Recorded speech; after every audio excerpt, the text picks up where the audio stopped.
Assalamualaikum warahmatullahi wabarakatuh.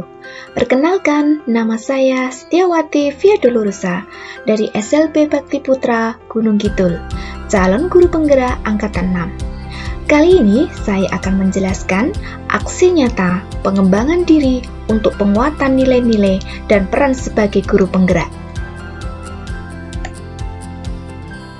Berpihak pada murid. Sebelum pembelajaran, terlebih dahulu saya melakukan asesmen. Asesmen ini saya lakukan untuk mengetahui kemampuan awal murid.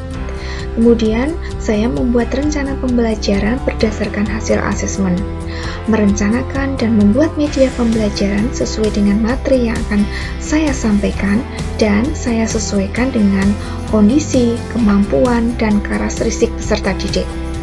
Saya juga membuat instrumen penilaian sesuai dengan kemampuan, karakteristik, dan kondisi peserta didik. Kemudian saya melakukan pembelajaran yang berpihak pada murid.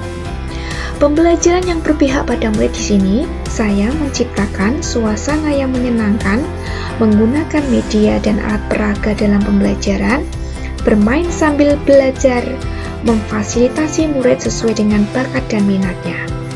Selain itu, saya juga memenuhi kebutuhan akan dasar sebagai manusia, yaitu kebutuhan bertahan hidup, kebutuhan untuk diterima, kebutuhan pengakuan atas kemampuan, kebutuhan akan pilihan, dan kebutuhan untuk merasa senang.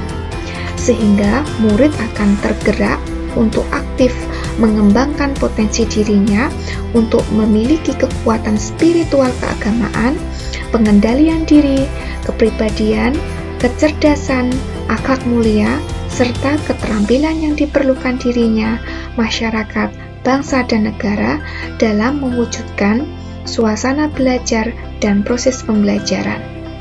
Setelah pembelajaran selesai, saya selalu melakukan evaluasi dan menindaklanjuti hasil penilaian.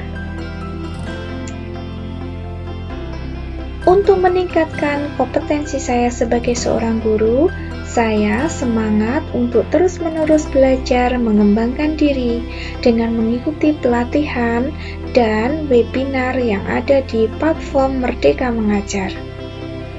Saya mengikuti pelatihan yang ada di platform tersebut secara mandiri tanpa ada paksaan dari orang lain.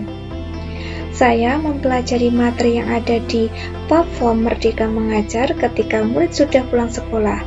Saya juga mempelajari materi itu saat saya berada di rumah. Setelah saya mengikuti pelatihan secara mandiri, kemudian saya melakukan penyebaran pemahaman terhadap apa yang saya pelajari kepada rekan sejawat di sekolah melalui presentasi.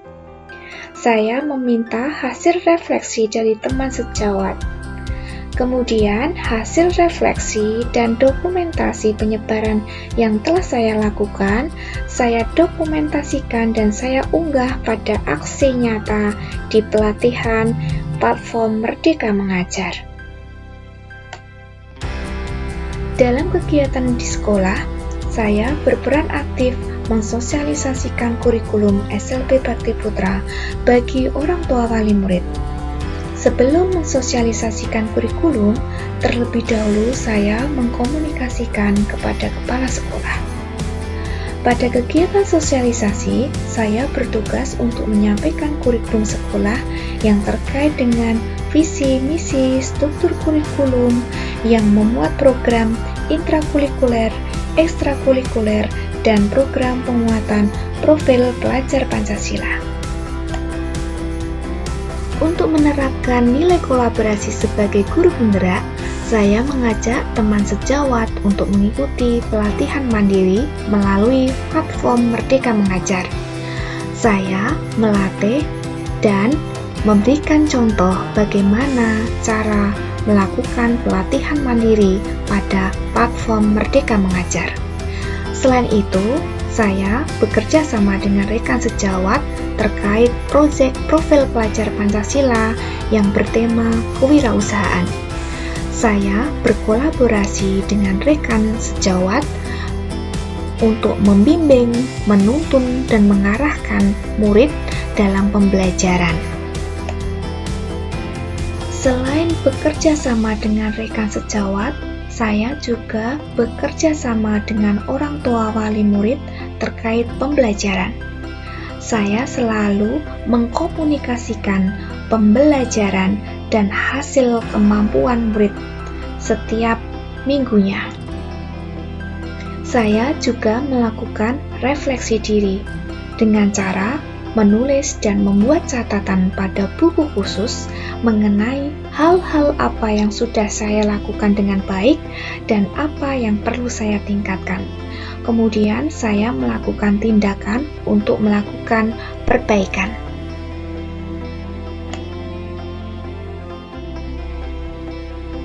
Sebagai seorang guru penggerak, saya harus mampu senantiasa memunculkan gagasan segar dan tepat guna. Saya berinovasi membuat video pembelajaran untuk murid tunarungu. Saya memanfaatkan fasilitas yang ada di sekolah. Dalam pembuatan video pembelajaran, terlebih dahulu saya harus mengetahui karakteristik, kemampuan, dan kondisi murid. Kemudian saya menentukan materi pembelajaran yang akan saya sampaikan. Saya membuat garis-garis besar isi media atau GBIM, jabaran materi, dan skenario video pembelajaran. Pada GBIM terdiri dari identitas, indikator, materi pokok, dan referensi.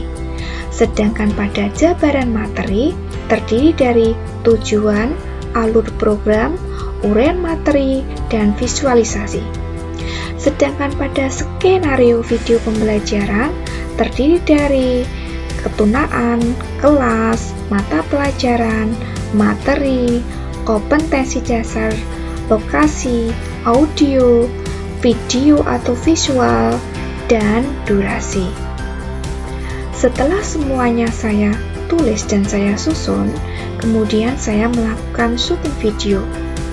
Setelah syuting video selesai, saya mengedit video, kemudian saya menyimpan hasil video. Hasil video tersebut saya gunakan dalam pembelajaran.